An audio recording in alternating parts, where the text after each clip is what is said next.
आज कोल्हापूर लोकसभा निवडणुकीसाठी उमेदवारी अर्ज भरण्याच्या शेवटच्या दिवशी काँग्रेस कार्यकर्ते बाजीराव खाडे यांनी निवडणुकीसाठी उमेदवारी अर्ज भरला। गेल्या अनेक वर्षांपासून ते काँग्रेससाठी काम करतात, मात्र यंदाच्या लोकसभेसाठी काँग्रेसकडून शाहू छत्रपती महाराजांना तिकीट मिळाल्यानं इच्छुक असणारे काँग्रेसचे कार्यकर्ते बाजीराव खाडे यांनी उमेदवारी अर्ज भरल्यानं अनेक चर्चांना उधाण आलंय। यावेळी बाजीराव खाडे यांनी माध्यमांशी संवाद साधला। त्यांना आपल्या भूमिकेबद्दल विचारल्यावर भावुक होत त्यांनी आपली भावना व्यक्त केली।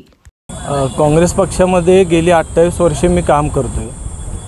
आणि पक्षामध्ये वेगवेगळे आमच्या युवक काँग्रेसपासून वेगवेगळ्या ज्या संघटना आहेत त्यामध्ये सुद्धा अनेक राज्यांमध्ये आणि अखिल भारतीय काँग्रेस कमिटीचा मी राष्ट्रीय सचिव म्हणून पण काम केलं आणि गेली दीड वर्ष मी लोकसभा निवडणुकीची तयारी करतोय। ह्या मतदारसंघामधील प्रत्येक गाव असेल किंवा शहरामधील प्रत्येक प्रभाग असेल त्या प्रत्येक ठिकाणी संपर्क करून मी काम करायचा प्रयत्न केला आणि हे सगळं करून ह्याच्याबरोबर मी सहकार क्षेत्रामध्ये जे काम केलं किंवा पंचायत राज क्षेत्रामध्ये काम केलं आणि इतर ज्या आमच्या कोल्हापूरच्या प्रश्नांबद्दल सुद्धा रस्त्यावरची आम्ही जी लढाई लढलो हे सगळं काम असताना आणि पक्षामध्ये गेली वर्षभर कुणीही उमेदवारी मी सोडून मागत नव्हतं जाहीररित्या आणि ह्या सगळ्या बाजू असताना उमेदवारी देताना तिकीट वाटपाच्या प्रक्रियेमध्ये आम्हाला कुठेही पक्षानं विचारात घेतलं नाही आणि निश्चितपणे आता असं वाटते की गेल्या 28 वर्षाची जी आमची जर्नी आहे पक्षामध्ये त्या आज निश्चितपणे एक फार दुःख होते मला की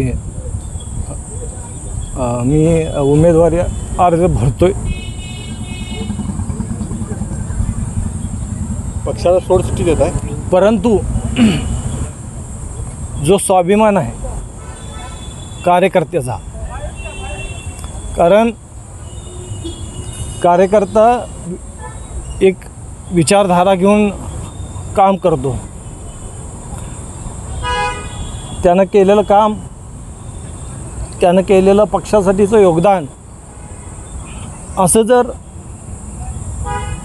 प्रत्येक कार्यकर्त्याबद्दल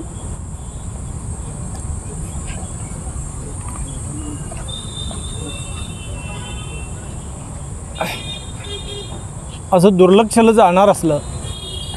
कारण सर्वसामान्य घरातला कार्यकर्ता आपलं सर्वस्व पणाला लावून काम करत असतो आणि हे सगळं होत असताना जर अशी त्याच्यावर वेळ येत असेल तर हे फार दुर्दैवी आहे आणि म्हणून ह्या सर्वसामान्य कार्यकर्त्यांचा एक स्वाभिमान आज जो दुखावतो